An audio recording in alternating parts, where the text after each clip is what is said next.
এই যে এই গাছটা হচ্ছে বিদেশি গাছ, দেশি গাছ না। এই দেখতেছেন, এই গাছের কোনো দোষ নাই। এটা এই পাশেটা যেটা আছে এই গাছটা ওটু মারা গেছে। এর একটা কারণ আছে। এই কারণটা হচ্ছে আপনার এই যে মাটির যে গ্যাস, মানে মালচিংয়ের যে গ্যাস, এই গ্যাসটা মূলত বের হতে পারে না, সেই জন্য গাছটা মারা গেছে।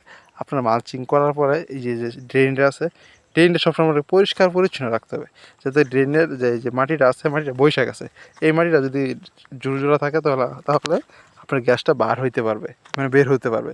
সেজন্য আপনার মাটিটা পরিষ্কার রাখতে হবে। আর অনেকগুলো গাছ আমার আগে মারা গেছে, এটা হচ্ছে বৃষ্টির কারণে। বেশি বৃষ্টি হতে এই যে দেখতেছেন গ্যাপ আছে এই জায়গায়। আর হচ্ছে আপনার প্রত্যেকটা লাইনে আপনার 100 চারা থাকে, 100 চারা থাকে, এর মাঝে হচ্ছে আপনার 20টা চারা মারা গেছে। এর কারণ কি?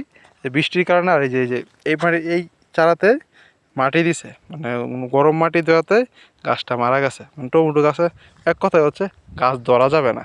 আপনার গাছ যদি ধরেন তাহলে আপনার গাছগুলো নষ্ট হয়ে যায়। যেভাবে আছে এই অবস্থায় রাখতে হবে, তাহলে আপনার গাছগুলো ভালো থাকবে।